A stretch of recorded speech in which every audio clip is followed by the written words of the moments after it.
for listeners who are blind, have low vision, or another print disability that makes reading, holding a book, or turning a page difficult, if not impossible. The content is copyrighted by the respective publishers. For more information, please visit us on the web at nfradioreading.org.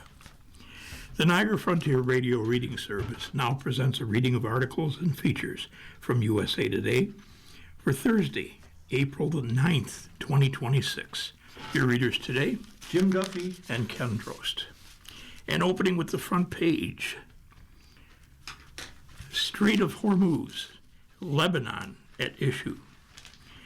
This is jointly written by Michael Loria, Zach Anderson, Sybil Mays Osterman, Natalie Nesa Alund, and Christopher Kahn, all USA Today staffers. Hours after the United States and Iran agreed to a 2-week ceasefire, attacks were reported across the Middle East on April 8, and Iran said it closed the Strait of Hormuz in response to Israeli airstrikes on Lebanon. Iran's semi-official Fars news agency reported. The fragile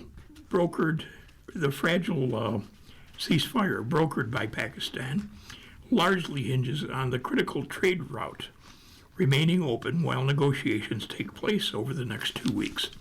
It is unclear how the move will impact diplomatic efforts. Roughly 20% of the world's oil passes through that waterway. President Trump on April 7th delayed strikes against Iran that he said would wipe out a whole civilization after the United States received a 10-point proposal from Iran that provided a workable basis for negotiations. The ceasefire led both sides to declare victory. Trump, on April 8th, touted the truce, declaring it a big day for world peace. As Pentagon Chief Pete Hegseth said, the United States achieved a decisive victory. Iran, meanwhile, said its resilience after 6 weeks of war forced the United States to accept its proposal as a basis for talks. As the temporary ceasefire took hold, missile and drone attacks were reported in Iran and other Gulf countries on April 8, including Kuwait, Qatar, and the United Arab Emirates. Pakistan, which is set to hold in-person peace talks on April 10, publicly urged leaders to respect the agreement and exercise restraint. Trump said negotiations with Iran will take place behind closed doors and that there is only one group of meaningful points that the U.S. will be discussing, although he really didn't detail those points. Israel on April 8th launched its largest attack on Lebanon. As Israeli officials and Trump said, the ceasefire agreement did not include the Middle Eastern country, contradicting Pakistan's announcement of the truce. Trump and Israeli officials said the agreement does not include Lebanon, where Israel has launched an extensive ground invasion and destroyed entire villages as part of its war against Iran-backed Hezbollah. Pakistani Prime Minister Shehbaz Sharif, however, in announcing the deal on April 7th, said Iran, the U.S., and its allies have agreed to an immediate ceasefire everywhere, including Lebanon and elsewhere, effective immediately. In an interview with PBS on April the 8th, Trump said they were not included in the deal, speaking of Hezbollah in Lebanon. That's a separate skirmish, he added. The White House did not immediately respond to a request for comment.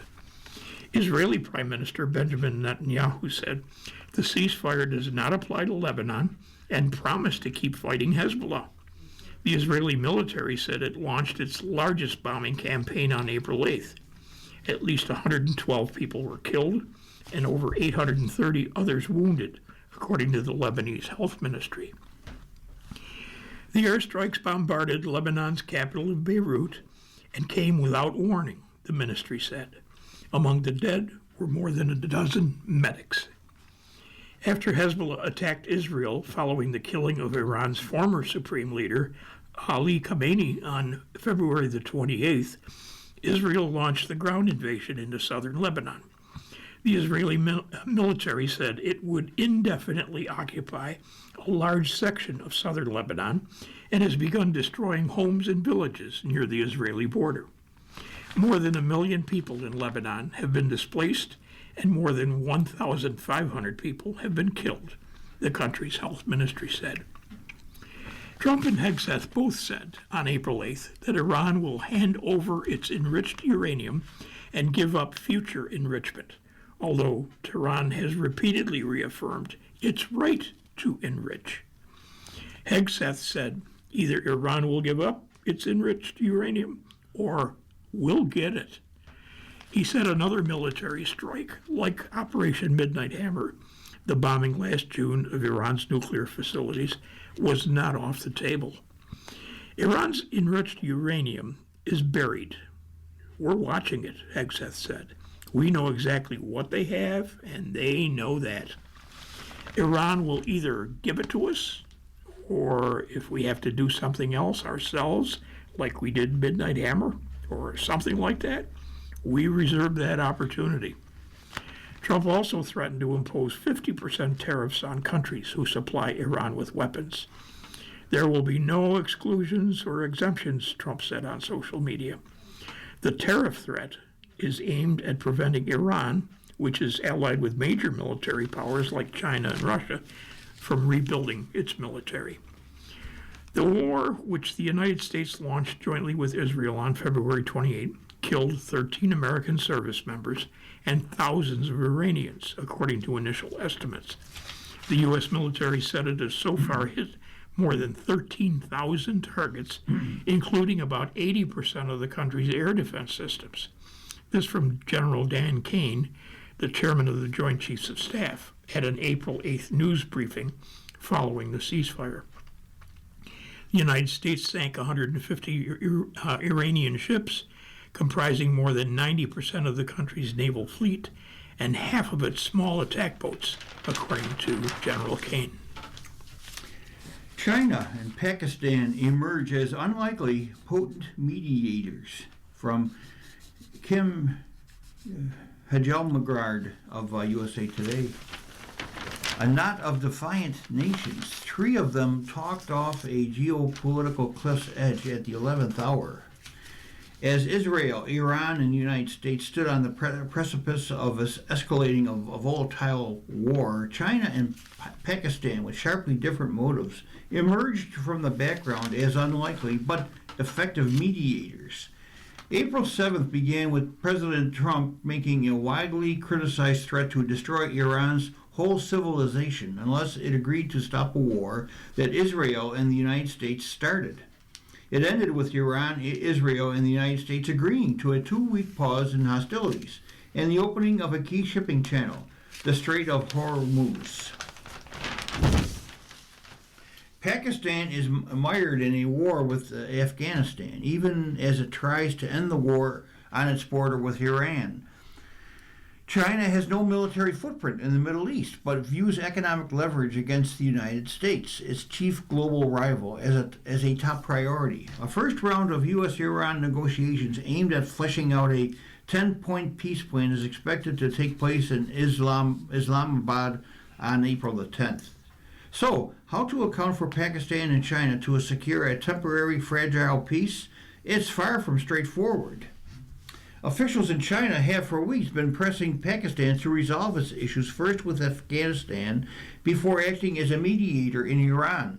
Both steps accuse each other of harboring militant groups to carry out terrorist attacks. China has also been urging Pakistan to show restraint in Afghanistan. It's not clear if Pakistan has been heeding that call. Joyce Karam, an analyst at El Monitor, a specialist news and opinion website that is focused on the Middle East, notes that China has been in no rush to end the war in Iran. Why? Beijing is watching the United States sink deeper into the Iranian battlefield, pouring in billions, stretching troops thin, and chasing a decisive victory that never comes. It's a geopolitical windfall for China, weakening America's grip without Beijing firing a shot. Still, there may be other currents at work. Moeed Yusuf, a former national security advisor of Pakistan, said in an interview that his country and Iran are bound by long-standing ties rooted in shared culture, history, and religion. Tehran was the first capital to formally acknowledge Pakistan following its creation in 1947, and Islamabad later reciprocated by supporting Iran's new Islamic government after the 1979 revolution. The two neighbors are connected by a border stretching over 500 miles along Iran's southeastern edge, meaning unrest in either country can easily spill over into the other. Pakistan also hosts the second largest Shia Muslim population globally after Iran. In addition, it serves as a diplomatic intermediary for certain Iranian interests in Washington, where Iran lacks an official embassy. Pakistan was uniquely placed, if somewhat coincidentally, Yusuf said. It happens to be the only country at the moment that had a direct line to the United States president, who is the single most important actor. It's a country that's had the best relations with China, and China was needed, as we know, to push Iran for flexibility. Pakistan was also the only country that had a very good relationship with all the Gulf countries. Pride may have also been a factor. Pakistan achieved one of its biggest diplomatic wins in years, Michael Kugelman, a South Asia expert, said in a social media post. It also defied many skeptics and naysayers that didn't think it had the capacity to pull off such a complex, high-stakes feat. But what matters the most is it helped avert a potential catastrophe in Iran. For China, the calculation to get involved in efforts to end the war and unlock the Strait of Hormuz served Chinese interests on multiple fronts, said Robert Mugga, the co-founder of Canada-based geopolitical risk and security consultancy SegDev Group in the Igarape Institute, a Brazil-based think tank. Mugga said the war posed a direct threat to China's need for energy security. China has a significant stake in instability in the Gulf and is highly exposed to the Strait of Hormuz, Mugga said. It is also deeply reliant on Iranian crude. By the end of 2025, he said, roughly 13% of China's seaborne oil imports came from Iran, accounting for about 80% of Iran's exported oil. He said that any prolonged disruption to shipping would raise import costs, strain economic growth, and intensify pressure on an already fragile economy. Iran is a strategic partner. China doesn't need Iran to win. It needs Iran to survive, remain estranged from the West, and stay commercially dependent on Beijing. A weakened but functioning Iran is still a useful partner. A collapsed Iran or one pushed back towards accommodation with Washington is not. Mugga added that Pakistan's role was more visible and practical. In late March, Islamabad was already facilitating indirect contacts. By the time the ceasefire was announced, Pakistan had moved into the foreground. Trump publicly linked the latest pause to conversations with Pakistan's Prime Minister Shehbaz Sharif. China's role was different. While not the principal broker of the truce, Beijing helped create the conditions to imagine and eventually sell a ceasefire, he said. Pakistan provided the practical channel. China provided political weight and strategic backing. A former senior Chinese official agreed with that assessment. It's in China's interest to see this war come down, said Haiyao Wang, a former senior advisor to China's government. In a phone interview from Beijing, Wang now directs the Center for China and Globalization, a Beijing-based think tank. He said he thinks that to ensure the ceasefire holds and leads to a more permanent peace, it will ultimately be necessary for China and other major United Nations Security Council members to offer a peace guarantee. He said by the time Trump travels to China in May, things will probably be under control.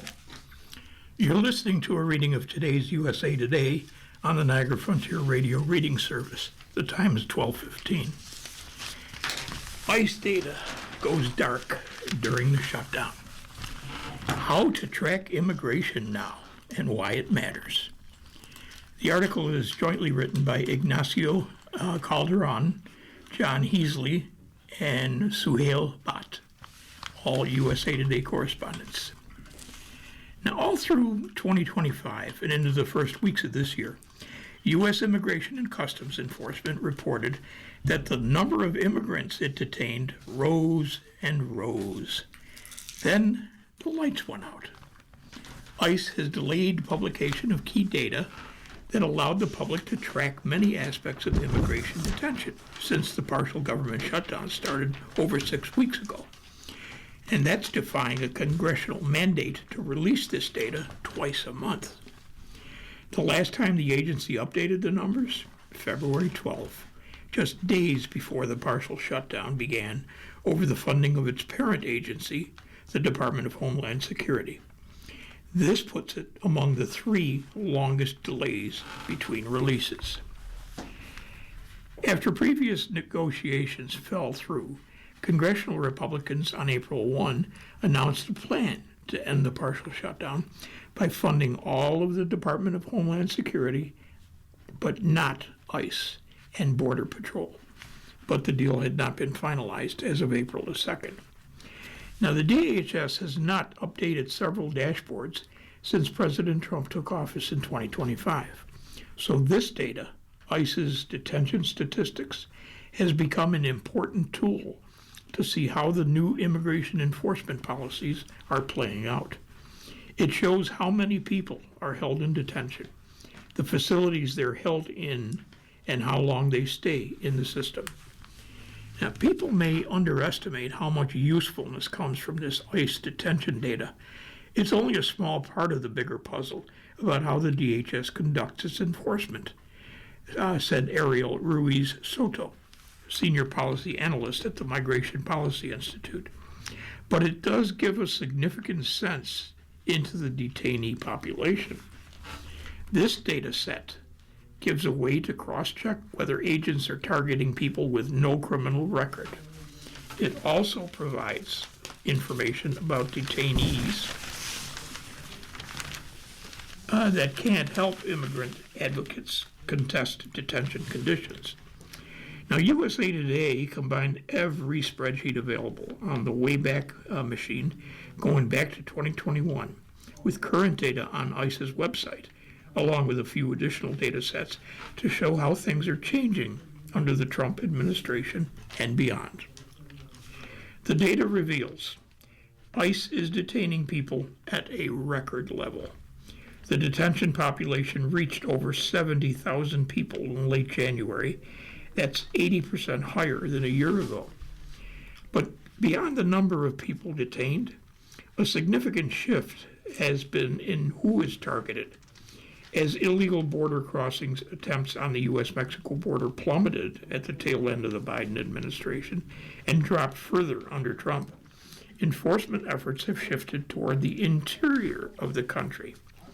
That has meant ICE agents cast a wider net with controversial tactics to meet high arrest quotas, like arresting people at immigration hearings, in worksite raids, and through racial profiling. As a result, the share of detained people with no criminal record has ballooned, accounting for about 42% of the total detained at the end of the first year of the administration. That number was 6% a year ago. These immigrants include those whose only violations are for immigration laws, like visa overstays and re-entry after deportation, some of whom are awaiting their immigration hearings. It had become the most reliable method of transparency of data on ICE detention that we had. Now, we're flying in the dark for the last month, Ruiz Soto said. Historically, it was published roughly every 2 weeks. Some delays at the end of fiscal years when a final report is made. Ruiz Soto said the current delay is significant. A DHS spokesperson blamed the shutdown in an email statement, saying that DHS and ICE do not have the resources to publish new detention data. The agency did not respond to questions about when this data set or other immigration dashboards that stop updating before the shutdown are expected to be published. It also did not respond to whether it would use funding already approved from Trump's signature bill that gave the DHS more than $170 billion. When the government shuts down, even a partial, like we're experiencing now, reporting falls behind. Without a funding agreement, these requirements lapse, said Representative Henry Cuellar of Texas, top Democrat on a House subcommittee that oversees DHS funding.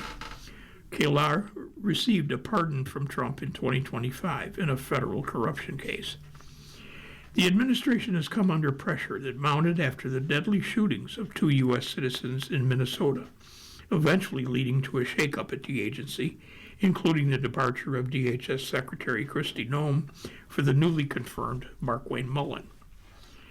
Before going on spring recess, lawmakers were debating over a plan to end the shutdown that started in mid-February, with Democrats demanding ICE reforms before funding the parent agency's annual budget, including banning masks and raids without a judicial warrant, while expanding the use of body cameras.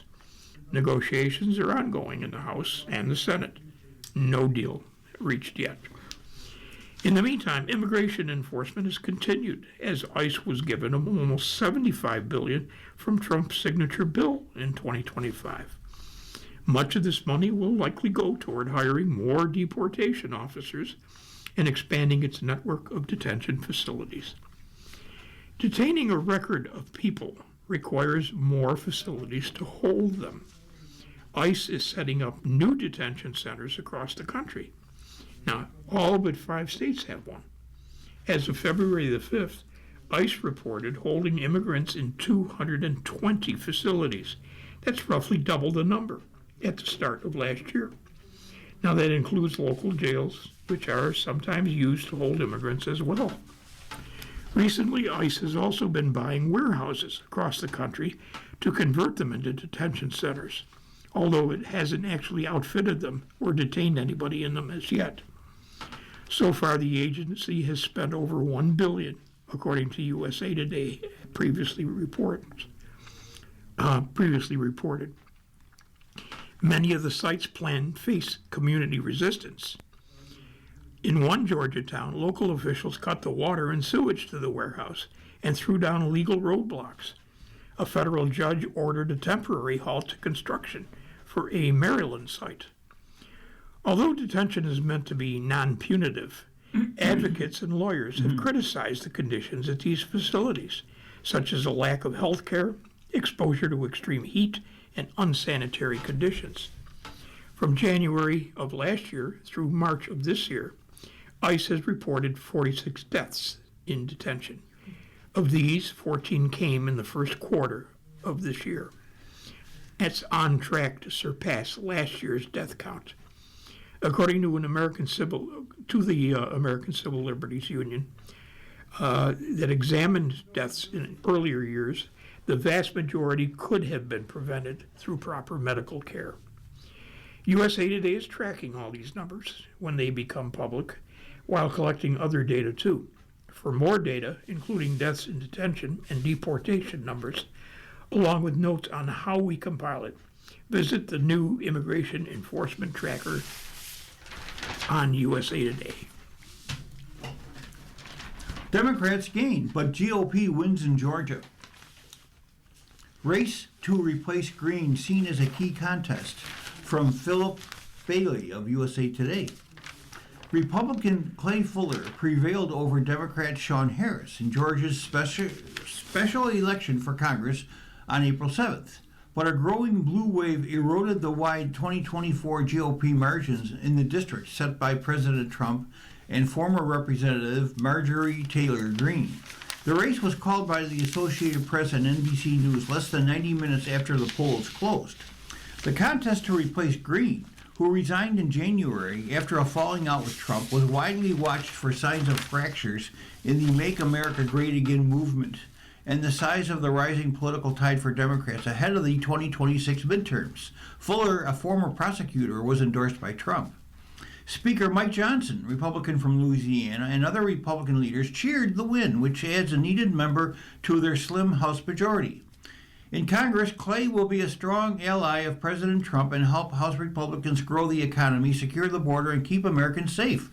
Representative Richard Hudson, a Republican from North Carolina, chairman of the National Republican Congressional Committee, said in a statement, Fuller scored decisive wins in most of the 10 counties in Georgia's 14th congressional district, which stretches across northwestern Georgia from the Atlanta suburbs to the Tennessee border.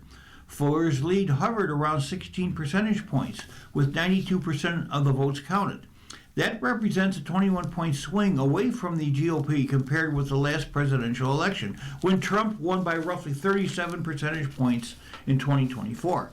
No Democrat has ever received more than 40% of the vote in the district.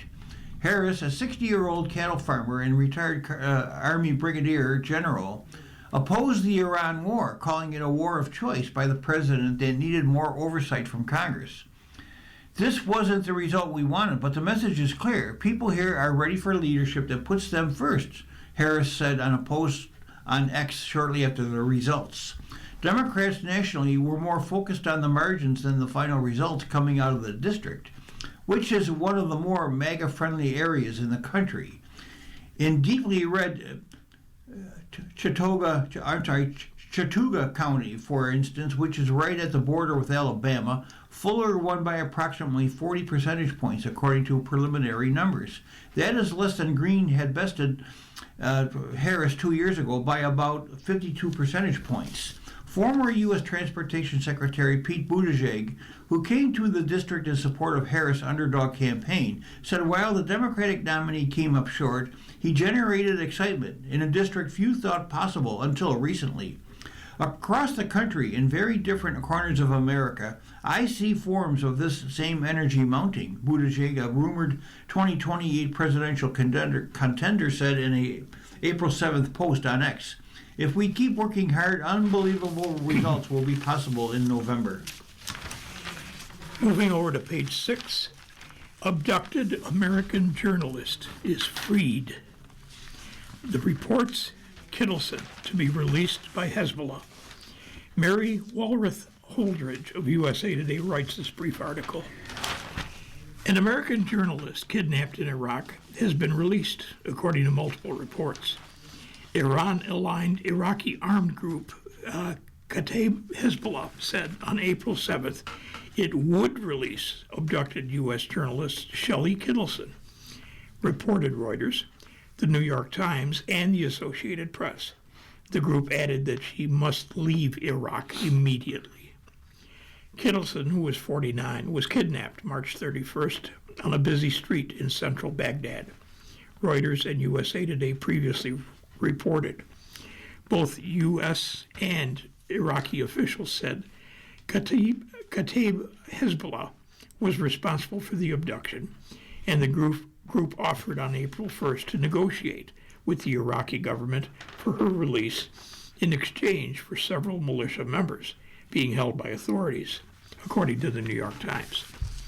A spokesperson for Kataib Hezbollah said Kittleson was freed in appreciation of the patriotic positions of Iraq's Prime Minister Mohammed Shia al-Sudani, who had been negotiating for her release, reported the AP and the Times. This initiative will not be repeated in the future, the militia statement said, according to the same sources. We are in a state of war waged by the Zionist American enemy against Islam, and in such situations, many considerations are disregarded. The U.S. and Iraqi governments have not yet confirmed Kittleson's release or whereabouts. USA Today reached out to Iraq's Ministry of Interior and the U.S. Department for comment.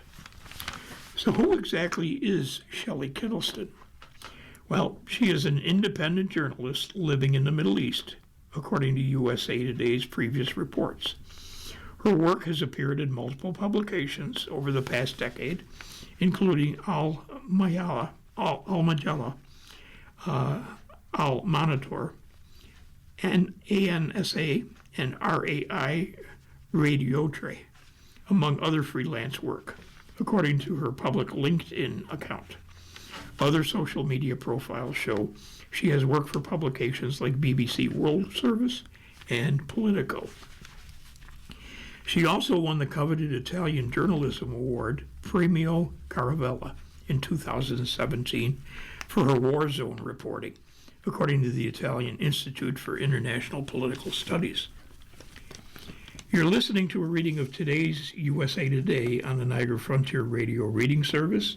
The time is 12:30. And to wrap up the article, Middle East news site Al Monitor, which first identified Kittleson upon abduction, said she has covered several wars in the region and had contributed articles to the outlet. The publication called for her safe and immediate release after Iraq's Ministry of Interior confirmed the kidnapping in a March 31st Facebook post. American officials had previously warned Kittleson of threats against her, according to a social media post from Dylan Johnson, United States State Department official. Johnson said in other posts that the State Department and FBI were working to secure her release as quickly as possible. Kittleson is originally from Mount Horeb, a small village in south-central Wisconsin. Her mother, Barb Kittleson, told the Milwaukee Journal Sentinel, part of the USA Today network, April 1st. She just wanted to help people. She's just a journalist, her mother said. Gilgo Beach murder suspect pleads guilty.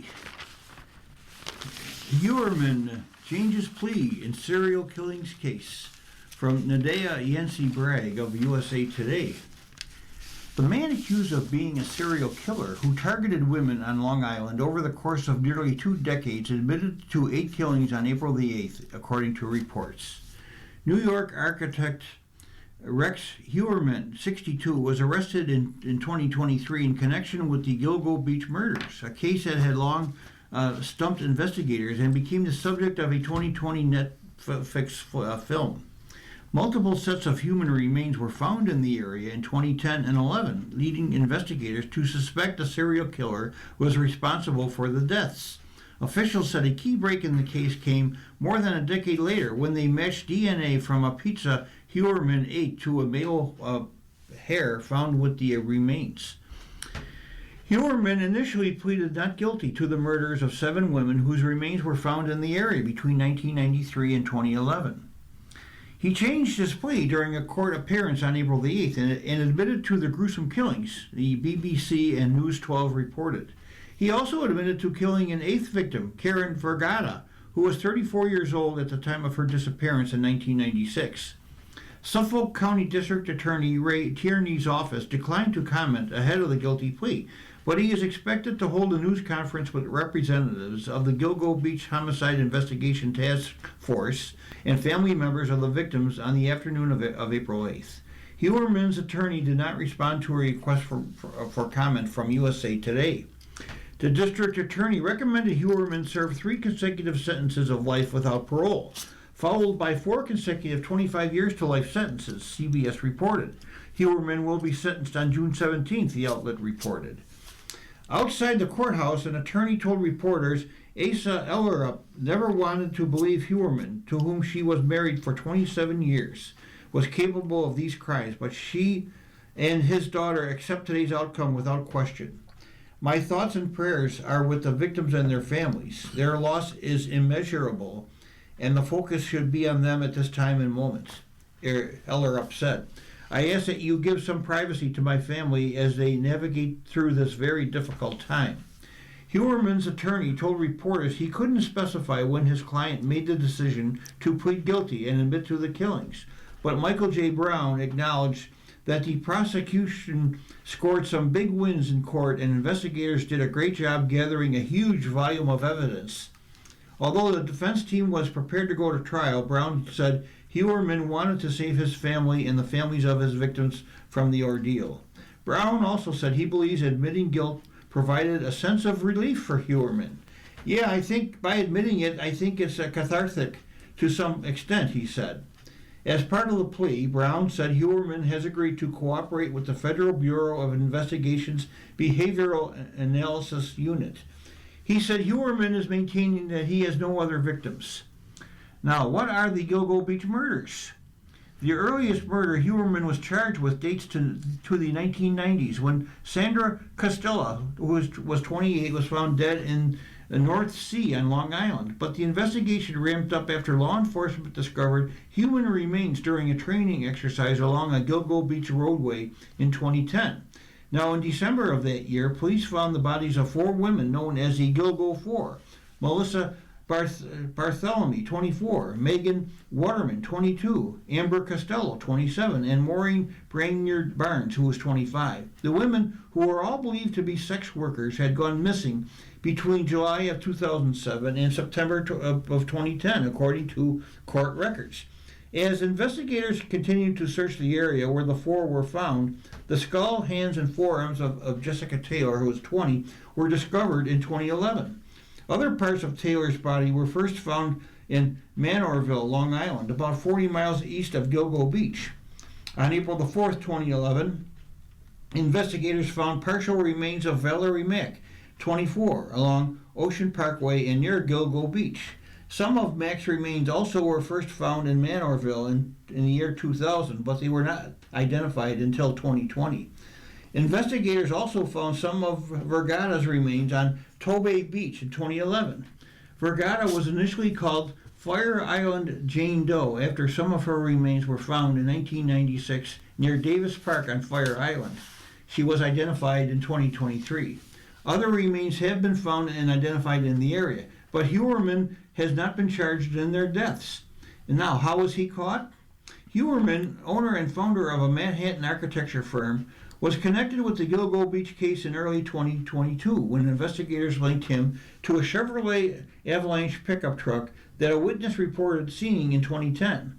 Investigators found connections between Huerman and the murders in phone and bank records. In January of 2023, police sent a pizza crust thrown out by Huerman to a forensic lab for analysis. Months later, the lab reported a swab from the crust matched a hair found where the women's bodies were discovered.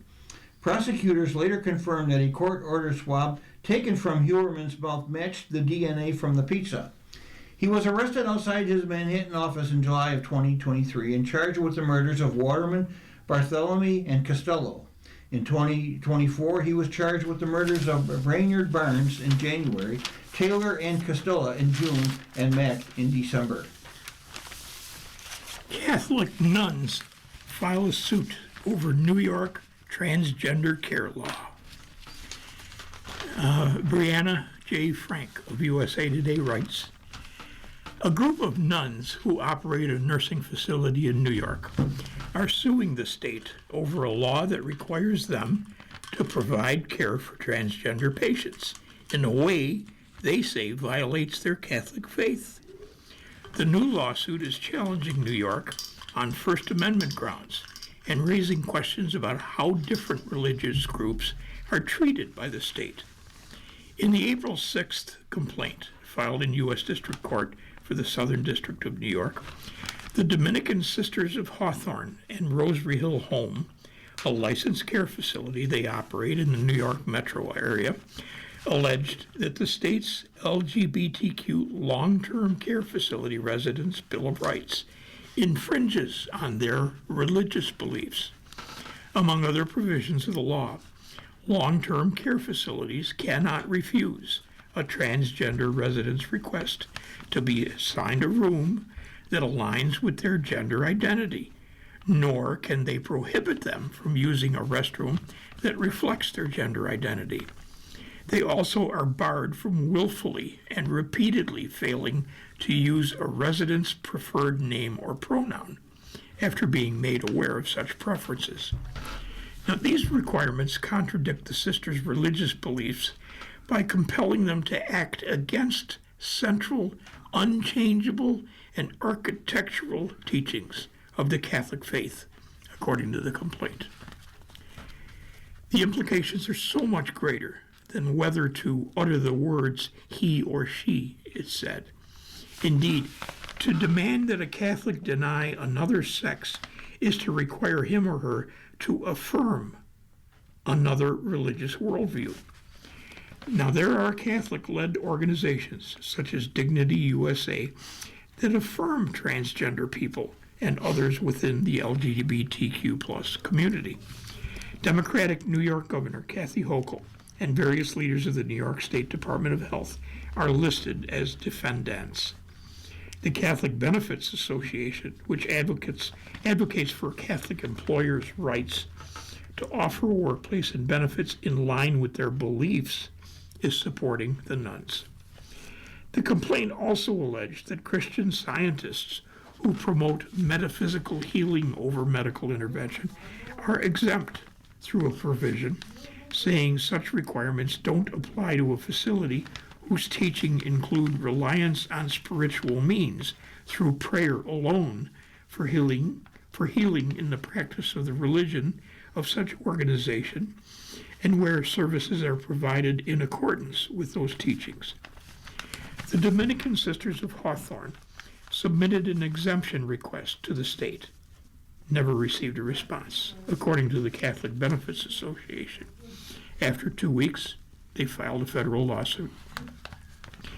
Without a legal exemption, the complaint said, the sisters face imminent fines and license revocation if they continue their current religious practices. They have not complied and do not intend to comply, according to the complaint. Cadence S.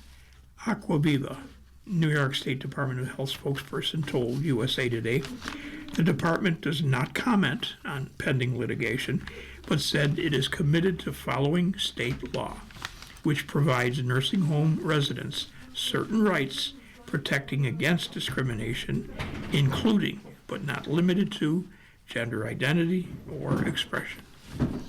USA Today reached out to Hochul's office for comments. Turning to the money section of USA Today, fake tax calculators are on the rise, the IRS says. Scams may promise refunds you will not get. From Susan Pompour, a columnist of USA Today. We've all turned to online calculators for one thing or another. Estimating a mortgage payment, crunching out how inflation has cut into our purchasing power, figuring out the possible monthly payment for a car loan when we're shopping for a car or a truck. But wait, the International Revenue Service now has a warning about some questionable online calculators that some are using for churning out the benefits of a tax break. The IRS says some fake tax deduction calculators are online exploiting the new tax law under the One Big Beautiful Bill Act. Some scammers may try to trick taxpayers by making false promises about eligibility for new or expanded tax credits and deductions, the IRS said. Many taxpayers, of course, are digging up every detail they can at this point to try to cut down on how much they might owe in taxes when they file a 2025 federal income tax return, or, fingers crossed, get their hands on a fatter income tax refund. The April 15th deadline is less than 2 weeks away. So far, the Internal Revenue Service has received 88.4 million individual income tax returns through March the 27th, which is down 1.3%, based on the latest IRS seasonal statistics. The IRS has processed 87.5 million returns through late March, down 1.1% from the same time frame a year ago. As of March 27th, the IRS issued more than $62.9 million in tax refunds. The average refund was $3,521, up 11.1%, or $351 from the same time a year ago. The IRS issued $221,697 billion in tax refunds overall through March 27th, which is up 13.6% from the same time a year ago. While we're hearing much talk about bigger refunds, many people do not qualify for some new tax breaks and are not seeing too much extra refund cash. But that's not stopping scammers from promising you the moon to get your ID information or cash. The IRS received some complaints last fall about some dubious calculators on the internet that made false promises about helping people find bigger refunds. The con artists know how to engineer online tools or calculators that will make it seem like you qualify for an abnormally large income tax refund when you really don't. It's always best to be cautious with your financial data, according to the IRS alerts, especially when using tax deduction calculators and software online. Use only official trusted sources for tax calculations and information. You're listening to a reading of today's USA Today on the Niagara Frontier Radio Reading Service. The time is 12:45. Continuing, how to protect yourself from tax calculator scams. First, this tax season, the IRS is telling taxpayers to avoid falling for wild claims. Be wary of calculators or websites that guarantee a big payday or an unusually large unexpected refund, according to the IRS. Any tool promising a guaranteed big payday is likely a phishing attempt to trick people into revealing their personal information, such as date of birth, social security number, or bank account information, according to the IRS. Next, understand that no one can make any guarantees. Taxes are complex. No one can guarantee the size of your refund.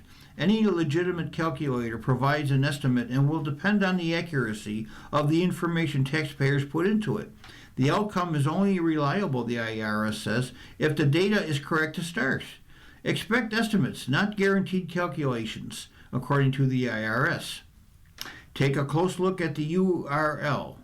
Only use sites ending in .gov for official government resources. Be wary of misspellings like irsgov.com or irs-gov.org instead of irs.gov, the IRS warns. The IRS suggests using only the official IRS website or the sites of well-known established tax software companies. The IRS has a tax withholding estimator and use the sales tax deduction calculator and a page dedicated to credits and deductions for individuals at irs.gov. Think twice. If you suspect a scam, don't click on any links or open suspicious messages. You can forward scam sites and emails to phishing@irs.gov, and you can file complaints with the Federal Trade Commission or the Treasury Inspector General for Tax Administration. What to know about new tax deductions under the One Big Beautiful Bill Act. Millions of people are seeing bigger tax refunds or reducing the amount of taxes they now owe by claiming 4 brand new deductions that are part of the One Big Beautiful Act. The new deduction for new car loan interest, the deduction for qualifying tip income, the deduction for qualifying overtime pay, the new enhanced deduction for taxpayers 65 and older. Yet, you don't want to get into a situation where you try to juice up your refund by jumping at half-truths that you might spot on a social media post or a random website that features a tax-related calculator. The new tax deductions found on Schedule 1A come packed with complex restrictions and income limitations. They're not a one-size-fits-all kind of fix for saving money on taxes. Buyers and owners agree. The housing market is too challenging. Andrea Riquier of USA Today writes, is the American dream of home ownership even realistic? Perhaps not, according to many Americans. In a recent survey of more than 2,000 consumers, the Harris poll found that many believe the dream is slipping further away. Across generations, respondents said that homeownership was too hard to break into, and that once achieved, too challenging, expensive, or both to maintain. This was the third time the company polled Americans about housing, and the results are becoming increasingly sobering. The market's not collapsing. It's just in a standoff, according to Libby Rodney, futurist and chief strategy officer at the Harris Poll, which shared the survey results exclusively with USA Today. Among Americans earning over $200,000 a year, nearly half say you need a $300,000 income to afford a home. Not to afford a nice home, just a home. This is the American dream, frozen. While many of the survey respondents had gloomy views about home ownership, those feelings were more pronounced among younger generations. For example, a whopping 68% of respondents agreed with the statement, homeownership feels less like a goal and more like a privilege. But among millennials, the feeling was even stronger. 73% agreed. Now, while 43% said they agreed with the statement, no matter how hard I work, I will never be able to afford a home I really love. Among Gen Z and millennials, that number was a little more than half. Finally, while 51% said they agreed that the American dream of owning a home is dead, 57% of Gen Zers said they felt that way. Younger respondents, more than other generations, believe there are many roadblocks keeping them from owning a home. Some 37% of Gen Zers agreed that not having enough capital for a down payment was standing in the way. More than 31% across the generations who felt the same. The share of Gen Zers who blamed student loan debt was more than double that of all Americans, 25% to 12%. But 1/3 of Gen Z respondents also acknowledged that a lack of information or knowledge stood in their way, while 19% of all those questioned said so. Yet the grass isn't always greener. Once Americans do manage to become homeowners, costs are surging for everything from utilities, according to 2/3 of the respondents, to property insurance. 61% have experienced.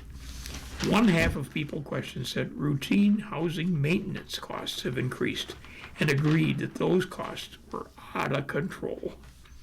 Shockingly, half of all Gen Z homeowners said they would love to go back to renting, more than double the share of all respondents. 1/3 of Gen Zers regret buying the house they currently live in, versus 20% of all generations.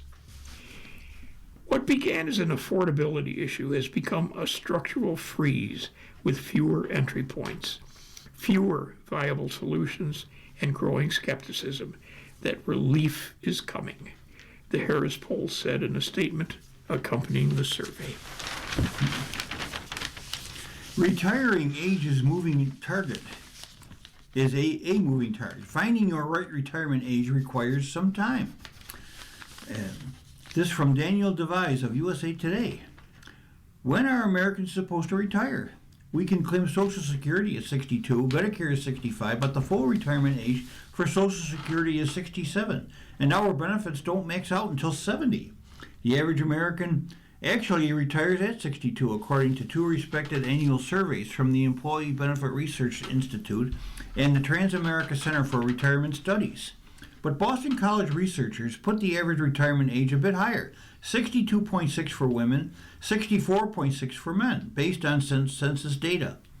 While all those numbers, let me repeat that, with all those numbers flying around, Americans might be understandably confused about when exactly they are expected to retire. There is not a retirement age, said Andrew Biggs, a senior fellow at the American Enterprise Institute. It's not that there's a retirement age sitting out there and we haven't discovered it. It's just that it's an ill-defined concept. 65 used to be America's retirement age. No longer. Years ago, many Americans viewed 65 as the expected retirement age. Until the 1980s, 65 was termed the normal retirement age for receiving Social Security. It was also the age most Americans could take Medicare, and the traditional retirement age for many pensions. And then, the retirement math got fuzzy. In 1983, with Social Security facing insolvency, Congress passed legislation that gradually raised the full retirement age to 67.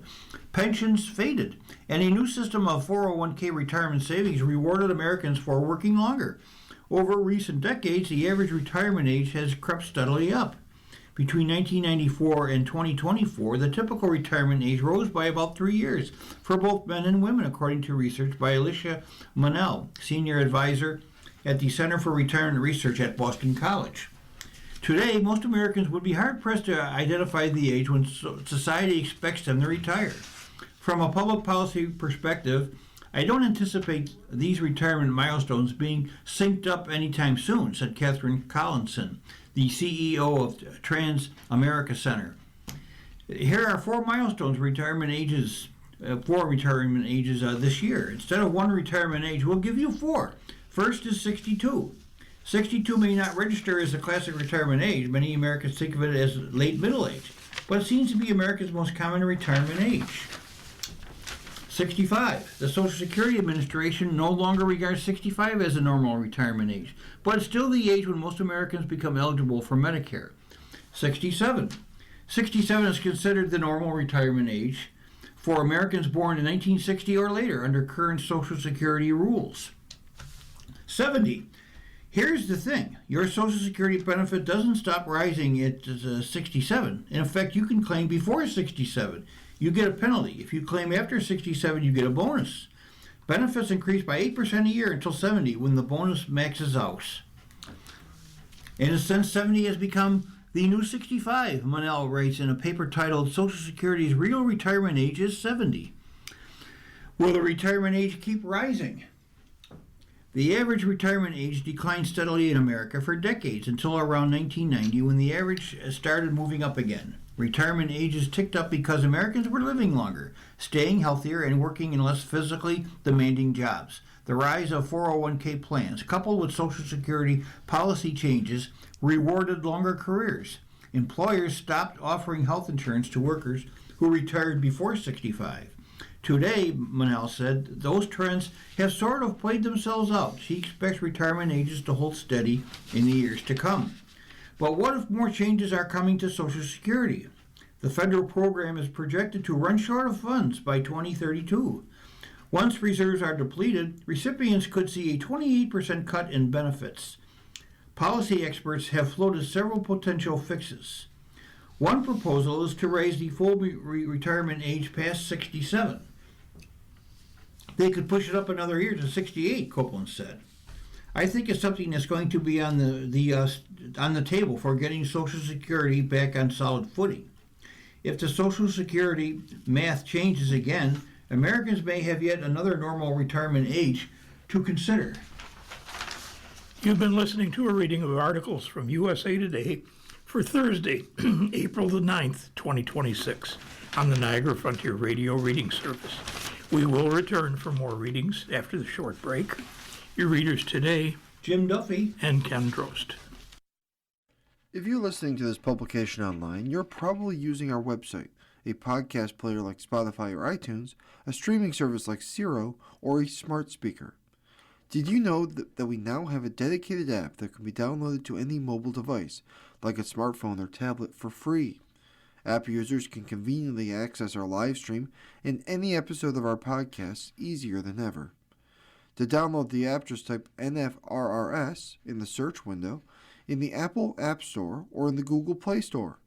Contact us anytime if you have any questions by calling 716-821-5555, extension 5. Thank you.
We'll continue now with our reading of articles from today's issue of USA Today. Your readers are Ken Drost. and Jim Duffy. And moving on to our sports page. Badgers reach first Frozen Four since 2010. From Mark Stewart of the Milwaukee Journal-Sentinel and the USA Today Network. It wasn't too long ago that Quinn Finley was a kid sitting in the stands at the Kohl Center watching the Wisconsin Badgers men's hockey team from the cheap seats of the Kohl Center. One of the stars of the One of the stars of the Badgers back then was Cole Caulfield, a player from Stevens Point who won the Hobey Baker Award before leaving for the NHL. I came to the game with a couple buddies. I just fell in love with the place right away, Finley recalled. The Cole was rocking, and I think we set up in the third deck. This place means so much to me, just being from Wisconsin, especially at a time like this. Finley didn't just follow in Caulfield's footsteps and attend the home state school, but he, in his own way, is also leaving a mark that might inspire the next in-state star who wears the cardinal and white. The junior wing from Somco is the leading goal scorer with 17 and second leading point getter with 33 for a Badger squad making its first Frozen Four appearance in 16 years. The New York Islanders' third-round draft pick is also symbolic of the growth the Badgers needed to rebound from a 13-21-3 season and get back to the NCAA tournament and halfway home to a national championship. Both are riding the wave of improvement, though you have to look beyond Finley's statistics to see this. You know what's been great about him is embracing some of the hard Wisconsin coach Mike Hastings said. He's as talented as they get. He can jump out of that rink with his speed. He went through some hard times where the puck wasn't going to the to the back of the net, but he's become a better 200-foot player. And when you do that as a player, sometimes those offensive numbers aren't what maybe they were the year before. When the Badgers, with a 23-12-2 record, faced number one seed North Dakota, who was 29-9-1 in a national semifinal at 5 p.m. Eastern Time, April 8th, at T-Mobile Arena in Las Vegas, Finley will be slightly off last season's scoring pace, which is 0.94 points per game this season, compared to 1.1 points per game last season. The overall results, however, have been better. One of his defining moments of the offseason came when he walked into Hastings' office last summer and requested more time on the penalty kill. It's a thankless, statless job that Finley felt he needed to show he could do while helping the team in the process. I just think that's something that I'm going to have to do at the next level, and that's something I really wanted to add to my toolbox, he said. I had done it before at World Juniors and Juniors as well, and it's something that I wanted to talk to the coach about and wanted to execute. The moment spoke volumes to Hastings. I just think he's grown, matured, Hastings said. He's put the work in, and he's continuing to do that. And he's somebody, if you look at our most important games right now, he's front and center. Scoring is still Finley's calling card. He and line mates Christian Fitzgerald and Gavin Morrissey have been a driving force behind the Badgers' success. They accounted for almost 25% of the team's points. And Finley has been especially productive in the NCAA tournament with 1 goal and 2 assists in the 5-1 victory over Dartmouth in the regional semifinals, and 1 goal and 1 assist in the overtime win over Michigan State. He enters the Frozen Four as the leading scorer in the playoff with 5 points. His goals equal wins for the Badgers, who are 13-0-1 when Finley has a goal.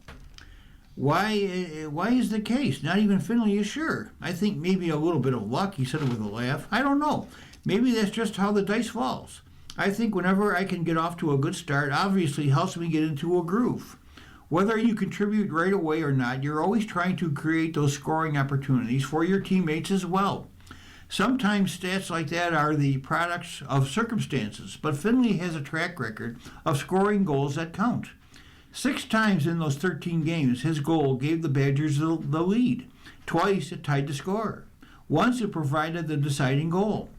In the regional final, his goal in 18 seconds into the second period gave the Badgers a 1-0 lead and set the tone for UW's upset of the Spartans in overtime. Wisconsin could use more of that magic against North Dakota, which hasn't allowed a goal in the postseason. Being a Wisconsin kid means a lot, Finley said. You know, this is something that I thought of when I first came to Wisconsin as a freshman, wanting to get to the national championship, wanting to get to the Frozen Four. We're focused on North Dakota, and we'll see what we can do. Major League Baseball calls strikes a new look. Is ABS a precursor to eventual robo-umps? According to Phoenix, the fans love it. The umpires tolerate it. Players getting used to it. And after nearly 2 weeks of the automated ball strike challenge, that's nicknamed ABS, implemented in Major League Baseball, with 585 challenges already through April 6th, we can't help but wonder if a full automated strike zone comes next. I hope not, Detroit manager A.J. Hinch said. I think the human element is super important. I don't want to lose the catcher catching a close pitch and being frustrated but not willing to challenge. That element of the game, I think, is important. Now, still there are others who believe robo-umps are coming soon, just the way instant replay was slowly implemented in baseball. It began in 2008, only on home run calls, to now being available on virtually every play. So why just make sure the calls are right with 2 challenges a game when you can ensure that every pitch is called correctly? While strategy still is being formulated on the proper times to challenge a call, the 7th through the 9th innings are the most popular, or what players on a team are permitted to make a challenge, only 14 by pitchers, there definitely has been a side effect. Silence from the dugout. The benches are a lot quieter during the game, Hinch said. You don't hear the razzing with players and umpires. There has not been a single player ejected from a game this year, and only 5 managers. We're definitely going to see ejections go down to record lows, Atlanta All-Star first baseman Matt Olson said. Why argue? You could go to replay. Indeed, there's no reason to scream at the umpire when you can simply tap your helmet and challenge. How does ABS work in Major League Baseball? Certainly, the challenge system has already had a critical effect in some games. Atlanta second baseman Ozzie Albies turned a strikeout into a leadoff walk that turned into an 8-run inning last week. Arizona Diamondbacks DH Adrian Del Castillo turned an inning-ending strikeout on April 7th into a 2-run, game-tying single against the New York Mets. I'm happy they have that system, Albies said. That changed the whole game. While the challenge system can certainly lead to some embarrassment for umpires, with the entire ballpark now able to judge them in real time, they are being held accountable just as the players and managers are. I think people are going to understand just how hard their job is, said Diamondbacks starting pitcher Zach Gallen, and how good those umpires have gotten over the last few years, with the emphasis on the strike zone. Gallen, who's one of 4 players on the MLB Joint Competition Committee, personally leaned against the ABS challenge system, but the Diamondbacks were among the 23 teams that voted to keep it. I think it's going to be interesting to see if we have a buffer zone in the future, Gallen said. So if the pitch is close enough, the call can just be confirmed instead of being a 1/10 of an inch off. Flip a coin at that point. Tigers starter Casey Mize, who is also on the competition committee, spoke to umpire crew chief Bill Miller about his views of the ABS challenge system and was told it simply will take time for the umpires to call the strike zone based on their height and not their stance. That's when it becomes difficult, Mize said. You think a player like Juan Soto, who really spreads out or Or a guy like Cody Bellinger who stands straight up. He was saying it was being stance-based. It was different strike zone. But it's not a stance-based strike zone. It's a height-level strike zone. And it makes it challenging. And these guys, being in the league as long as they have, this is literally brand new to them. It's certainly a tougher task for veteran umpires who have never had the ABS challenge system in the minor leagues. Miller has umpired in major leagues since 1997, but until opening day in San Francisco, he had never been exposed to the ABS in a regular season game. Now, being in the league as long as they have, Mai said, this is literally brand new to them. They haven't had a crash course on it outside of a few spring training games. They're kind of doing the best they can. Unfortunately, social media is probably going to blow them up for it. It's going to take time, Mai said, but eventually everybody will adjust to the zones, and there could be fewer challenges as the season progresses. Of the first 585 challenges, 54% of the calls were overturned. I think you're going to see a pretty good amount of challenges early on, Mai said. I think they're going to start to die down as umpires and players come to know the zone a little better. It's designed to fix the egregious ones. So, to see the ones that are less than 1 inch off, you kind of roll your eyes a little bit. But it's available to challenge, so you can do it. Well, it may not be available quite to everybody. While the pitcher, catcher, and hitter are permitted to challenge, pitchers have challenged only 14 times. They are not allowed to call it. Diamondbacks manager Torey Lovullo said of his team's strategy, I want the catcher to take control of that. So the catcher for the battery, and then the hitter, I want to be armed with one in the 7th inning or later. And it better be used in a higher level leverage or crucial moment, Lovullo told his players. A 1-0 fastball with 2 outs in the 4th inning is not necessarily an impact moment, he said. So we want to have high impact with a high degree of certainty. But you gotta be certain. So we talk about 2 balls off, a ball and a half off before you start checking in or out of that. The Minnesota Twins lead the major leagues with 34 challenges in their first 10 games and have been successful 20 times. That's 58.8%.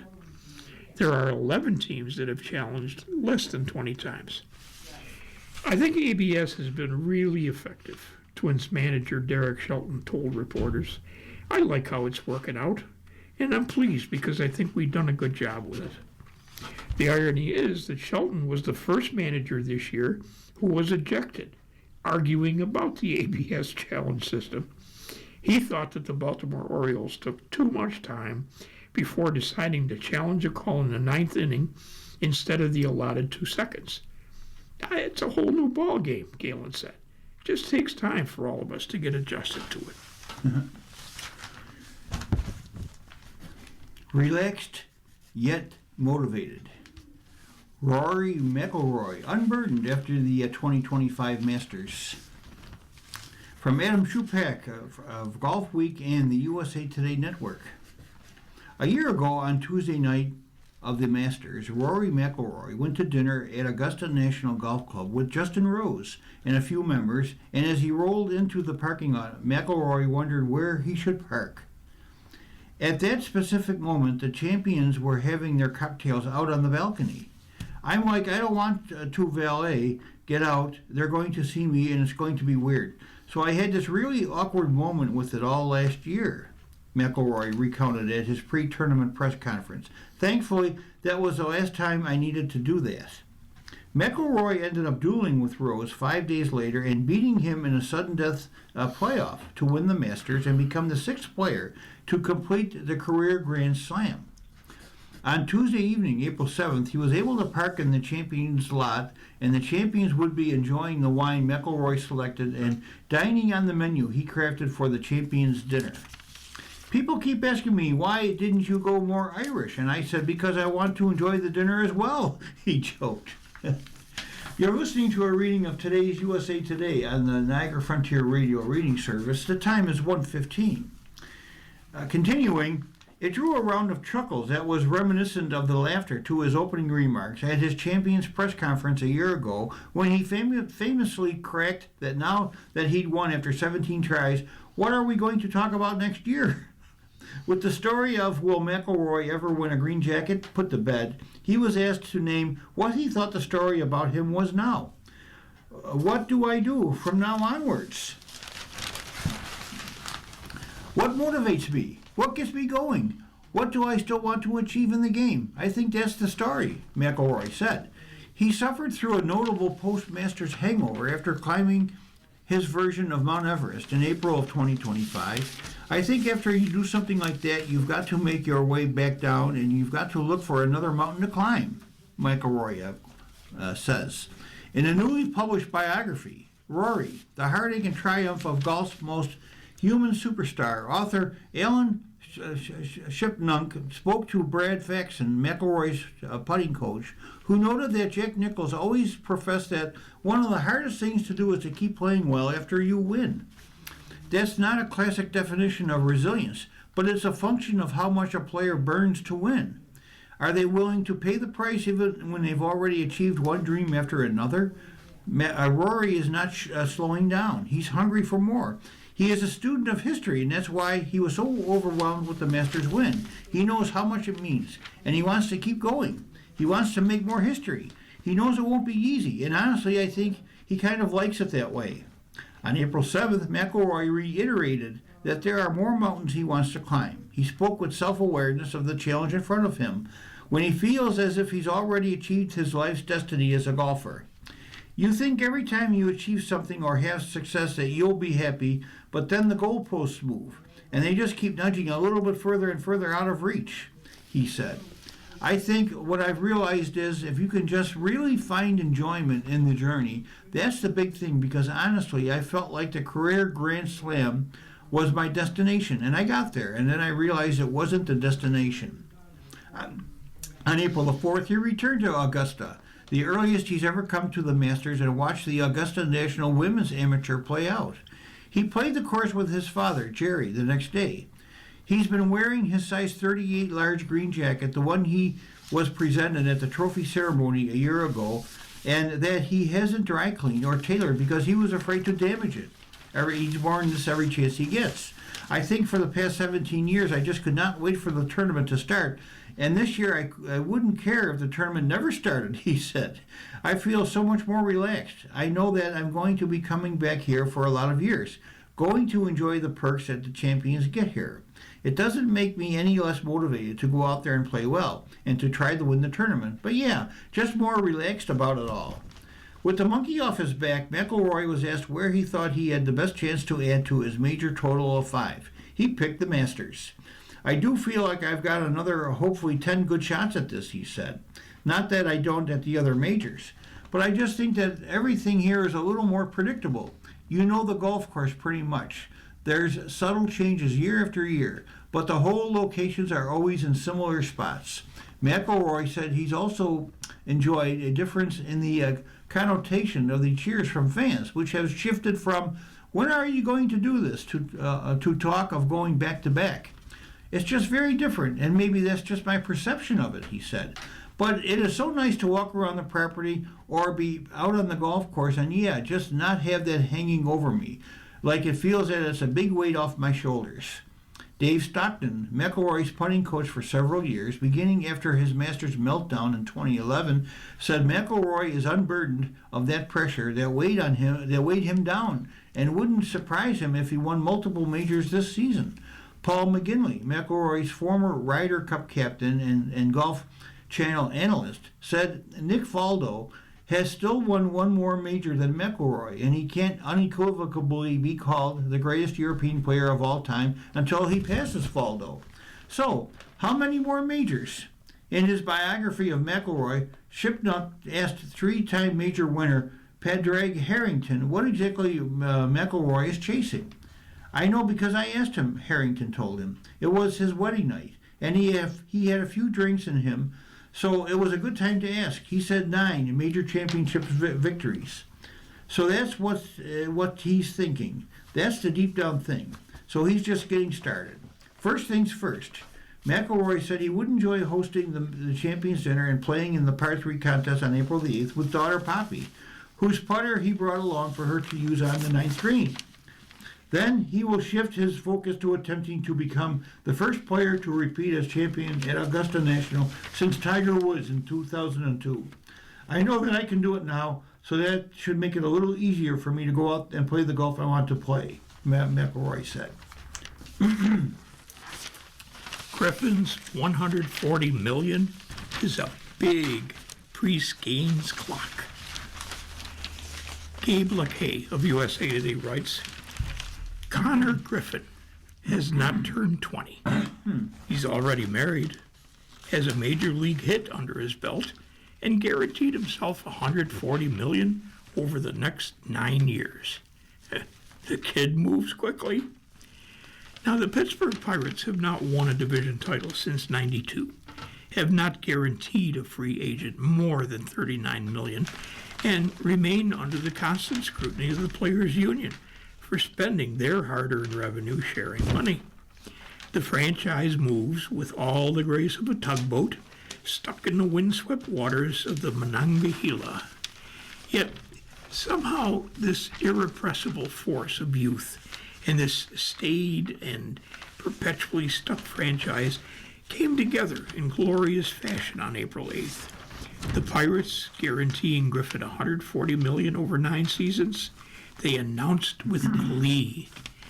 It was a watershed moment for a perpetual punching bag, stopping the clock on losing a potential franchise icon before his nascent career amounted to a death march to free agency.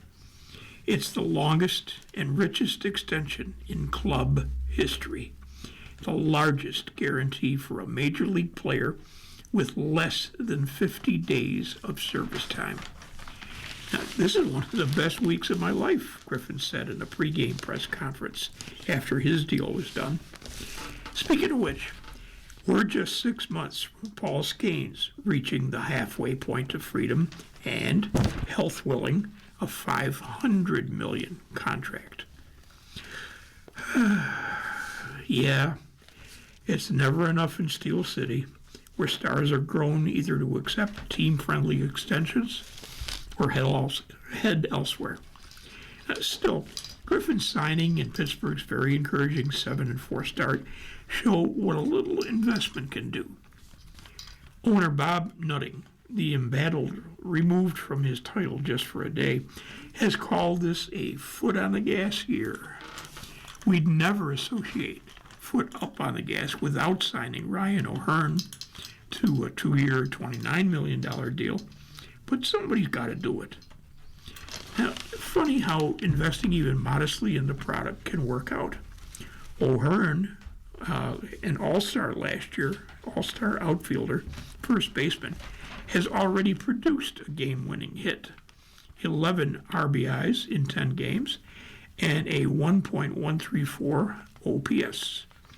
Trading for Brian Lowe, entering his walk year, and signing Marcell Ozuna to a short-term deal hardly made the Buccos off-season winners in the various popular hot stove analyses. But suddenly, a pitching-rich team had a lineup suitable for the major leagues, all at a discount. Griffin debuted to much fanfare April 3rd, and the Pirates are suddenly unbeaten in 4 games at home. A night before announcing Griffin's extension, they showed off the new era of Buccos ball, winning a game they'd absolutely have lost in past seasons. Skeens exited the 7th inning with a 1-run lead over San Diego, a perfect setup for a late lead squandered, and the hulking right-hander exiting with a no decision despite giving up 2 or fewer runs, a scenario that played out in 11 of his 32 starts in his 2025 National League Cy Young season. Now, instead, they suppressed the Padres with 5 consecutive singles, one by O'Hearn, another by Jake Magnum, who came over from Tampa Bay in the low deal, and the capper, a 2-run single by the 19-year-old Griffin. A 1-run game became 7-1, and the Padres' cadre of $300 million men would not hurt them this night. Hours later, Scanes and veteran teammates were amused that Griffin expressed concern how his deal would be received in the Pirates clubhouse. The kid, apparently unaware, there's a certain solidarity of appreciation for guys getting theirs, and also realizing that Griffin got a huge guarantee, yet traded away the chance to become a free agent at the age of 25. Now, everybody's just ecstatic for him. That's the only thing he's done that's shown he's 19 years old so far, says Scanes about Griffin. He's gonna be the face of the team for a while. Gulp. Yeah, Griffin's agreement won't quiet the 6'6", 260-pound elephant in the room. Scanes' path to free agency was more or less insured when he won 2024 NL Rookie of the Year honors, guaranteeing him a full year of service time and greatly narrowing the Pirates' window to potentially explore an extension. Worse, the Pirates did not gain a compensatory draft pick because Scanes was not promoted within 2 weeks of opening day. The Pirates avoided both pitfalls with Griffin. He's going to be a Pirate through 2034, and his early promotion keeps the club in play should Griffin win any major awards these next 3 seasons. It also props open a window. Now, Griffin and Scanes will play nearly 4 seasons together. Now, sure, this is not the NBA where you build a club around 2 guys. Yet, Pittsburgh's wealth of young pitching gives it a shot every year. And suddenly the notion of contending makes beautiful PNC Park a potential destination once again. No, a penurious franchise has not yet totally changed its stripes. Yet, there's now a path in Pittsburgh, a reason for agents to return their calls and fans to come out stronger than the 9,000 who braved the cold just to watch Scanes.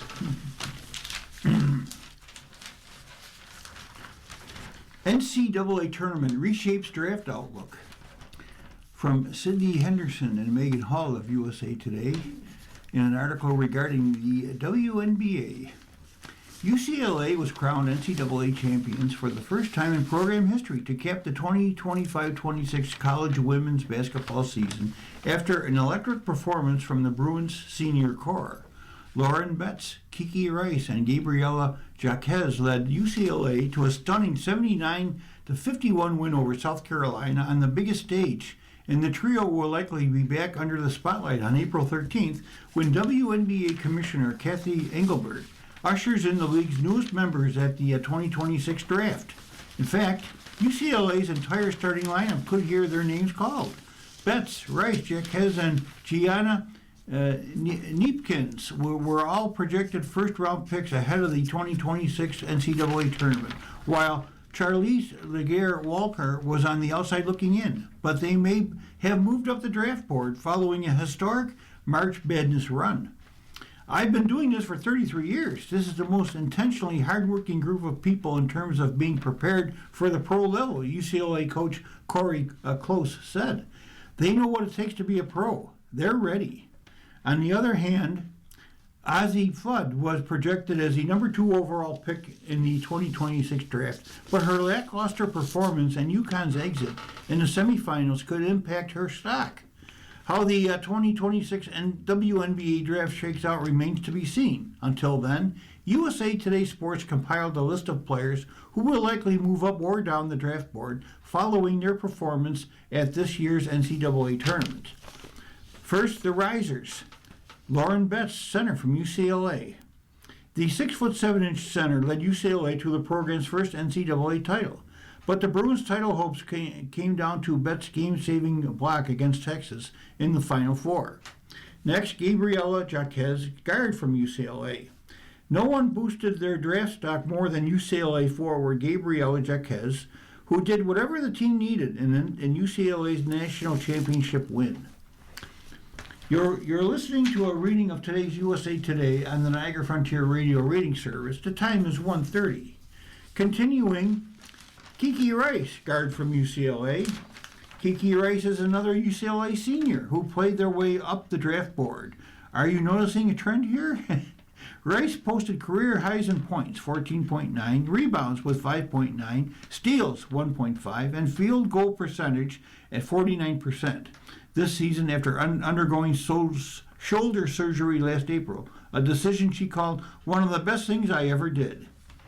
Next is Olivia Miles, a guard from TCU. Miles opted to bypass the 2025 WNBA draft because she said, "Deep in my heart, I needed one more year to be ready physically and mentally." Now, the Fallers. First, Ozzie Fudd, guard from UConn. Fudd entered the NCAA tournament as one of the best three-point shooters in the country, but she struggled from beyond the arc as UConn had its 54-game winning streak stopped in the national semifinals. Next, Ashlon Jackson, guard from Duke. Ashlon Jackson delivered a buzzer-beating game-winning three-pointer to lift Duke over LSU in the Elite Eight. But the 6-foot guard failed to back it up against UCLA when a trip to the Final Four was on the line. And finally, Marta Suarez, forward from TCU. Marta Suarez is an anchor for TCU and certainly helped the Horned Frogs clean up the glass in their NCAA tournament games. However, the forward left a lot to be desired offensively. No Tiger Woods at the Masters? Root for him anyway. Blake Topmeyer, columnist for USA Today Network, writes, two main types of golf fans existed at the zenith of Tiger Woods' career. There were Tiger fans, and oh boy did they have a blast. And then there were the fans who rooted for anybody, let's try that again, anyone but Tiger to win.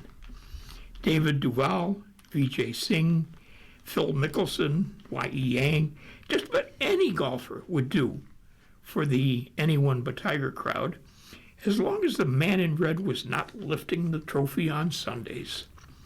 Tiger didn't win them all. It only seemed that way because he won enough to become a generation's legend. Tiger fans reveled in his success. The anyone but Tiger crowd mostly had to wait till next time, and next time rarely came around. Now, these past several years, though, have become glory days for the anti-Tiger crowd.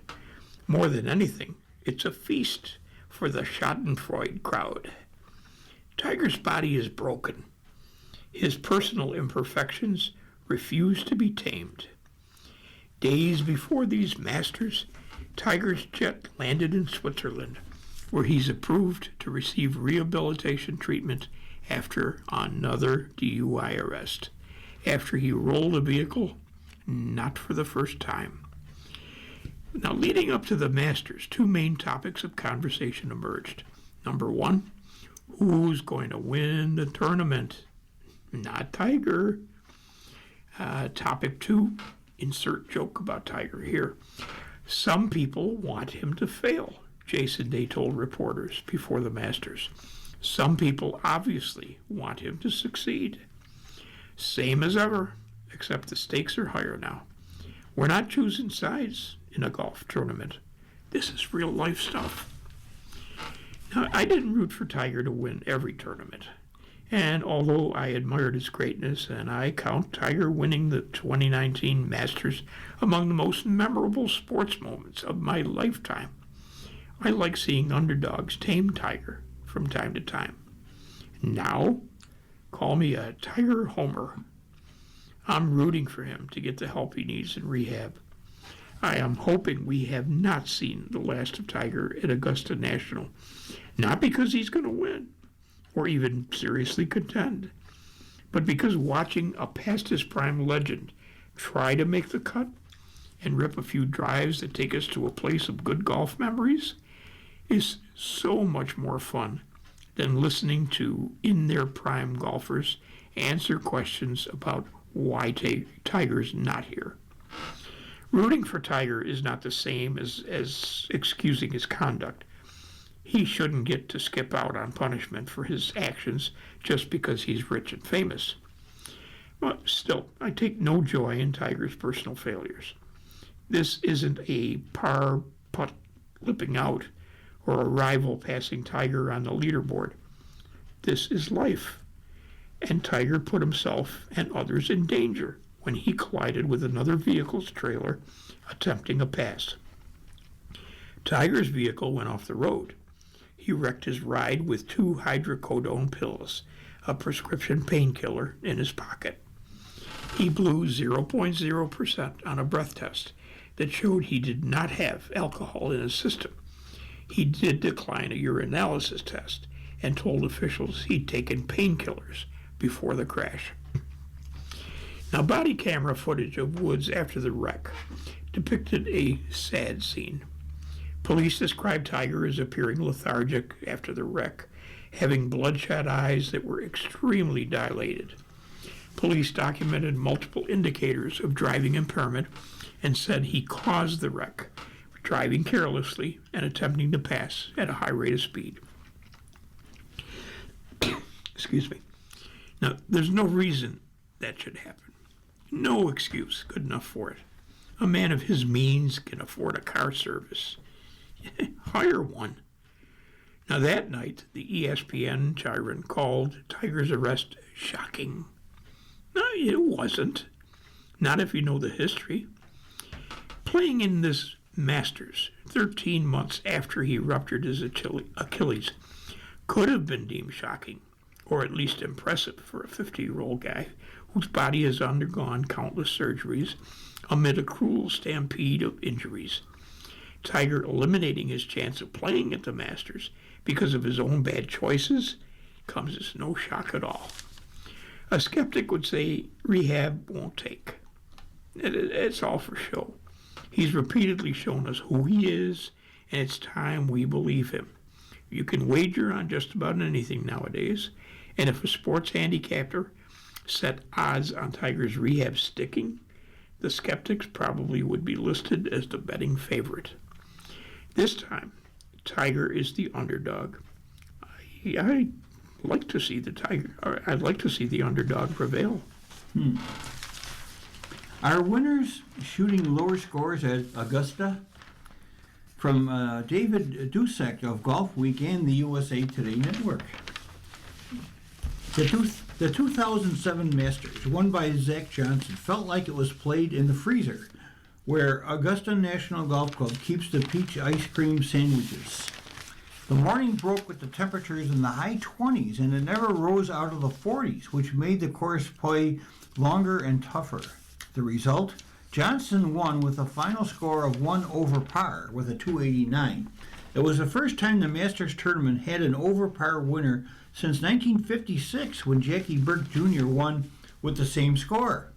6 years ago, when the COVID pandemic forced the Masters to be delayed, Dustin Johnson won with a record low final score of 20 under par, finishing with a final 268 when the tournament was played in the softer autumn with no patrons on the grounds. So, with excellent weather in Augusta, Georgia, expected to be sunny and warm throughout the tournament, what can we expect to see from scores? Last season, Rory McIlroy defeated Justin Rose in a playoff after both golfers finished at 11 under, the same score Scottie Scheffler shot when he won in 2024. However, the most frequent winning score in Masters history is 8 under, followed by 9 under. But if it feels like golfers have been shooting lower and lower scores over the last few years at Augusta National, you're correct. There has been a meaningful and noticeable drop in the running 10-year average winning score since 2008. Entering last season's Masters, the rolling 10-year average winning score was down to 12.5 under, the lowest in Masters tournament history. McIlroy's 11 under actually lifted the 10-year average to 11.8 under. Even if the wind stays down, temperatures stay moderate, and scoring conditions are good in the early rounds, no club has more control over how its course plays than Augusta National. So if scores dip too low too early for the tournament committee's liking, they have ways of making things more difficult. Nick Price shot 63 at Augusta National 40 years ago in 1986, a tournament low score that was also carded 10 years later by Greg Norman. Justin Rose was asked on April 6 why no one has been able to match or beat that 18-hole score since. I'm surprised that it has been that long. There's so many great players capable of putting up that number, Rose said. I think that the course lends itself most ideally to that score on a Sunday. But also if conditions allow, Sunday is kind of when the course is getting its most sort of maxed out in terms of green speeds and firmness. So, that kind of counteracts maybe some of the more accessible hole locations that traditionally we see on Sunday. Moving into the life section, under streaming, Netflix offers recess for young viewers with the new show called Playground. Kelly Lawler of USA Today writes, now kids around the world already are watching Netflix on TVs and tablets for fun, and when a tired parent needs 5 minutes to themselves. Now, Netflix aims to make the process easier and more streamlined, and add some games. Netflix's Playground, a new app from the Juggernaut streaming service, designed specifically for kids ages 8 and younger, made its debut April 6th. The company told USA Today exclusively. The all-in-one app for tablets and phones, with a growing library of instantly playable games based on beloved shows and movies like Peppa Pig, Dr. Seuss, Bad Dinosaurs. And Netflix also touts comprehensive parental controls. Kids discover at their own pace while giving parents added confidence and peace of mind. The biggest difference between this app and others on the market, besides games based on Netflix titles like Sesame Street, is that Playground has no ads or in-app purchases, frequent pain points for families trying to use technology with young children. The app includes a basic Netflix membership, $8.99 a month, and the games can be played in offline mode, without data or even Wi-Fi. Coinciding with the launch of Playground, Netflix has unveiled new kids shows and renewed several of its most popular series. New titles include Young McDonald, a musical animated series based on Old MacDonald's nursery rhyme. Netflix has also announced new seasons of kids' hits Creature Cases and Trash Truck, the later of which hasn't released new episodes since 2021. Also debuting over the next few weeks, My Sesame Street Friends, My Elmo, April 13th, My Sesame Street Friends, My Abby, April 27th, Gabby's Dollhouse, the movie, May 23rd, alongside new seasons of Cocomelon Lane, Dr. Seuss's Horton, Mark Rober's Crunch Labs, and Sesame Street and Miss Rachel. We're building a world where kids can not only watch their favorite stories, they can step inside them and interact with their favorite characters. John Derderian, Netflix Vice President of Animation Series plus Kids and Family TV, says of Netflix's Playground, watching and playing on Netflix can be the fun and easiest part of every family's day. There are a lot of things for parents to consider about the Netflix Playground gaming experience, according to Yalda Wools, development psychologist and former Hollywood executive at studios including MGM and Sony. As founder for the Center for Scholars and Storytellers at the University of California, Los Angeles, she researches kids and screens from the tiniest tots to teenagers. The no ad, no in-app purchases piece is significant, she says. So much of what's out there for young kids is designed to monetize their attention in ways parents don't always see coming. The inclusion of games alongside shows is interesting to me from a developmental standpoint, too. Interactive play, even on the screen, engages kids differently than passive viewing. Alls does have reservations which she thinks are important for parents to note. My concern is less about this specific product and more about what happens around it. Well-designed apps are genuinely engaging, which means they can easily become the default. And at this age, what screens can displace matters a lot. The back and forth with a caregiver, conversation and play, just being together is really foundational for young children's development. No app substitutes for that, however good the content is.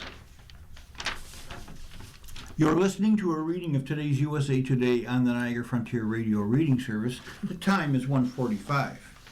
And continuing, boundaries and guardrails are important, she says.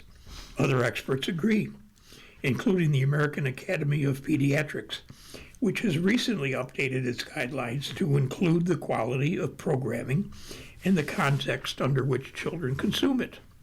Alls thinks Hollywood brands, including Netflix, are thinking about quality more and more.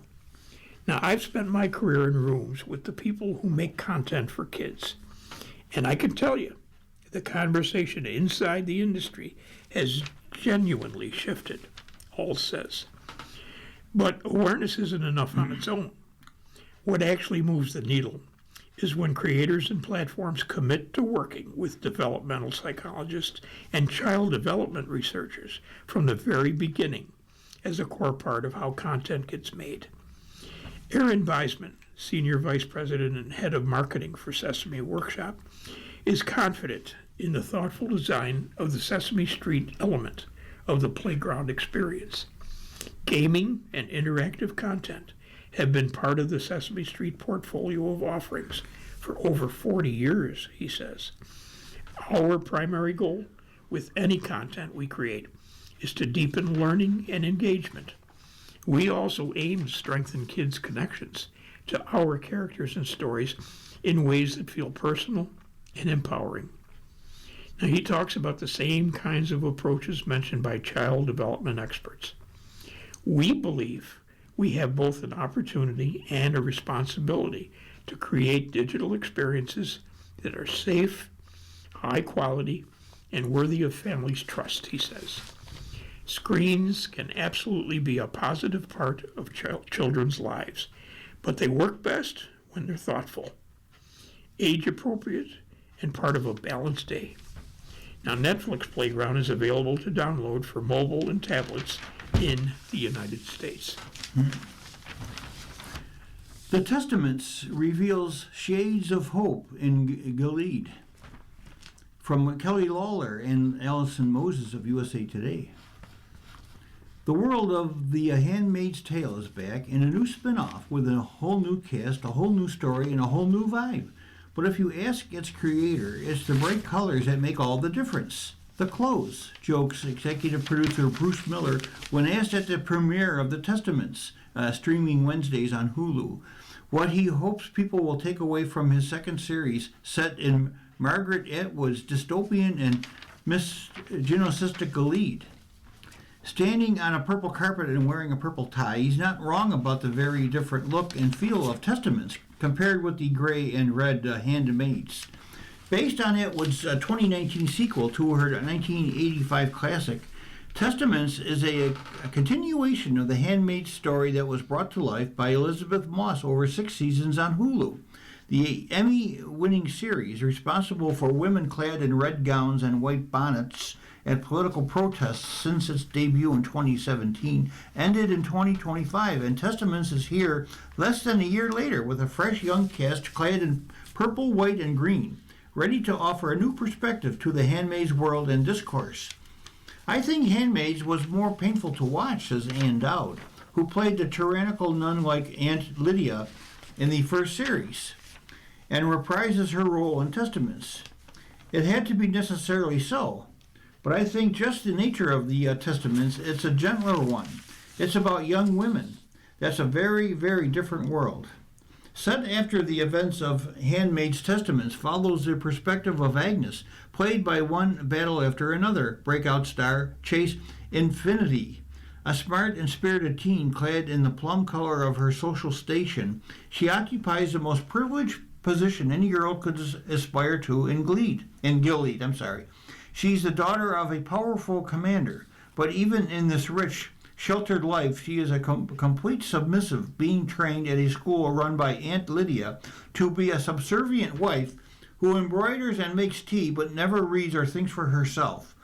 The closer she gets to womanhood, to wearing the green-colored garments of underage girls forced into marriage, the more Agnes discovers the true horrors of the world she grew up in. Stepping into something that is bigger than you, that has the ability to connect with so many people, really excited me and also made me nervous, of course, Infinity says. This story, there's a lot to learn from it, and I hope the audiences learn a lot from it too. Agnes is joined on her journey through the oppression of Gilead by a group of fellow teens, including Daisy, played by Lucy Halliday, an immigrant and white-clad Pearl girl who may be more than just a pious woman attracted to Gilead's way of life. Halliday, a self-proclaimed Atwood superfan, was eager to join a show she sees as mission-driven. If you can be a part of anything that helps to enact change or a conversation or the progression of women's rights or anyone's rights, then that's a conversation I want to be a part of, she says. And if this show is in any way a step forward in a movement for a happier world, then do you know what? That's a journey I'm going to take. Miller, who also created and produced the original show, sees Testaments as a rousing and potentially more hopeful story, which quickly morphs from a tale of teen girls going along with the system to rebellious youths fighting back against their oppression. The hope that you can get from this younger group of women who are not to be stopped is inspiring, Miller says. Even though the men of Gilead think they can control them, they're sadly mistaken. Rowan Blanchard from Girl Meets World plays Shunammite, a classic TV mean girl in Agnes's social circle. Even totalitarianism can't stop the tropes and truism of teen life. The show has a levity and a lightness and humor that people don't anticipate, she says. I really hope that people can connect with our characters and our friendships and the love that we have each other. Viewers are going to have an easier time with Testaments, Dow agrees. I hope everyone got through The Handmaid's Tale. I know it could be rough on the system, but Testaments is an easier story to take in. Dowd and her young co-stars are hopeful that the teen-centric Testaments will attract young viewers who are ready to hear that same feminist messages of Handmaids in a different package. I also hope that audiences resonate with the fact that empowerment and young women coming together is what really is going to mobilize change, says Mattia Conforti, who plays Agnes's best friend, Becca. And that remaining curious and remaining silent are resilient are what's most effective. They're going to find a whole different audience, Dowd says. The younger audience is going to join. Moving back to the front news section, hike was in fact an attack, the jury has been told. A husband and wife offer differing stories at trial. Ndea Yancey Bragg of USA Today writes, an unraveling marriage between a doctor and a nuclear engineer spiraled into a cliffside vacation murder plot. Or did it? Now that's the question a Hawaii jury began considering this week as they worked to determine if a doctor tried to kill his wife by trying to inject her with a mysterious syringe and shove her off a cliff. When that attempt failed, he started hitting her with a rock, the woman and prosecutors allege. Now the beating, which was partially witnessed by two other hikers, left Ariel Koenig covered in blood and suffering from bruising, complex laceration of the scalp, and a fractured thumb, according to photos shown and testimony heard during the trial. And the son of Gerhard Koenig, the man on trial, testified that his father called him on FaceTime after the alleged attack took place and confessed while splattered with her blood. But Gerhard Koenig said that he was attacked first and just acted in self-defense. He said his wife pulled him to the ground, grabbed him by the testicles, and hit him in the face with a rock.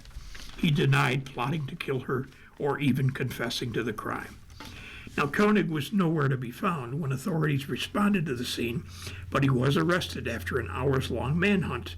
He later pleaded not guilty to second-degree attempted murder. The alleged syringe never found. A jury has spent weeks hearing testimony about the emotional affair, a marriage on the rocks, and two very different accounts of a hellish birthday hike. You've been listening to a reading of USA Today for Thursday, April 9th, 2026. We read USA Today weekdays at noon. For more information, call 821-5555. Your readers today have been Ken Drost and Jim Duffy. If you or people you know shop at any of the Dash's supermarkets, please save Dash's register tapes for radio reading. Our agency receives $2 for every $100 in Dash's register tapes. Radio reading has raised thousands of dollars so far. Anyone can drop off their Dash's tapes to the Niagara Frontier Radio Reading Service at 1199 Harlem Road, Cheektowaga, between William and Clinton Streets. Or Dash's tapes can be mailed to the Niagara Frontier Radio Reading Service at 1199 Harlem Road, Cheektowaga, New York, 14227. Any questions on Dash's tapes for radio reading? Call us at 716-821-5555, and thanks for caring.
Coming up next in the Niagara Frontier Radio Reading Service, we have episode number 1 of Twice by Mitch Elbow. Following that, at 3 o'clock is the New Yorker, and at 4 o'clock, a re-airing of this morning's Buffalo News. Stay with us.